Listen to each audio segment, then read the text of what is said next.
আগে বাংলাদেশের আকাশসীমা ব্যবহারের জন্য আন্তর্জাতিক ফ্লাইটগুলোর তথ্য প্রতিবেশী ভারতের কাছে চলে যেত, কারণ দেশের রাডার ব্যবস্থা ছিল দুর্বল। তবে দীর্ঘ প্রতীক্ষার পর আধুনিক রাডার স্থাপনের মাধ্যমে বাংলাদেশের আকাশ এখন আরও নিরাপদ ও কার্যকরী হয়ে উঠেছে। এই পরিবর্তনের ফলে এখন ভারত নয়, বরং বাংলাদেশ আকাশ ব্যবহারের জন্য আয় করতে সক্ষম হবে।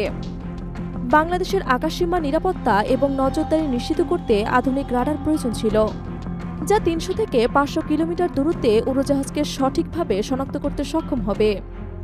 আগে দেশের রাডার ব্যবস্থা ছিল পুরনো এবং সীমিত, যার ফলে কার্যকারিতা ছিল কম। তবে ২০২১ সালে ফ্রান্সের প্রযুক্তি প্রতিষ্ঠান থালেসের সাথে চুক্তি করে নতুন রাডারের স্থাপন কাজ শুরু হয়, যা ২০২৫ সালের মধ্যে পুরোপুরি কার্যকর হবে। বর্তমানে বাংলাদেশে প্রতিদিন প্রায় ৬০০টি আন্তর্জাতিক ফ্লাইট চলাচল করে।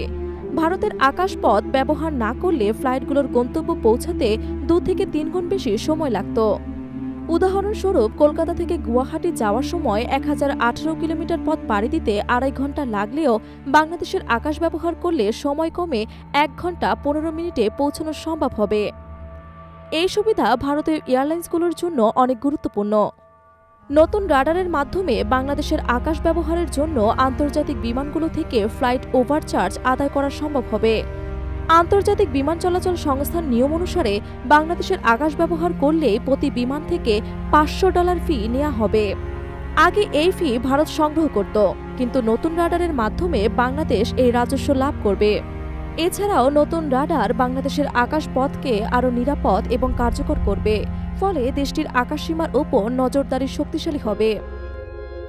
বিদেশি ফ্লাইটগুলো বাংলাদেশের আকাশ ব্যবহার করলেও তাদের সিগন্যাল রেজিস্টার করা সম্ভব হবে, যা বাংলাদেশের আকাশপথে আয় বৃদ্ধির পাশাপাশি অর্থনৈতিক সুযোগ সৃষ্টি করবে। এখন বাংলাদেশের আকাশপথ শুধু ভারতে নয়, আন্তর্জাতিক বহু ফ্লাইটের জন্য গুরুত্বপূর্ণ হয়ে উঠেছে। ফলে দেশের আকাশপথ ব্যবহারের মাধ্যমে নতুন অর্থনৈতিক সম্ভাবনা সৃষ্টি হবে।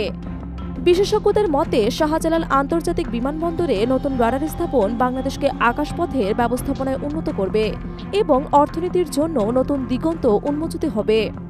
বাংলাদেশের আকাশসীমা নিরাপত্তা নিশ্চিত হওয়ায় আকাশপথ ব্যবহারের মাধ্যমে দেশটির আয়ের পরিমাণ বাড়বে এবং দেশের অর্থনীতি আরও শক্তিশালী হবে।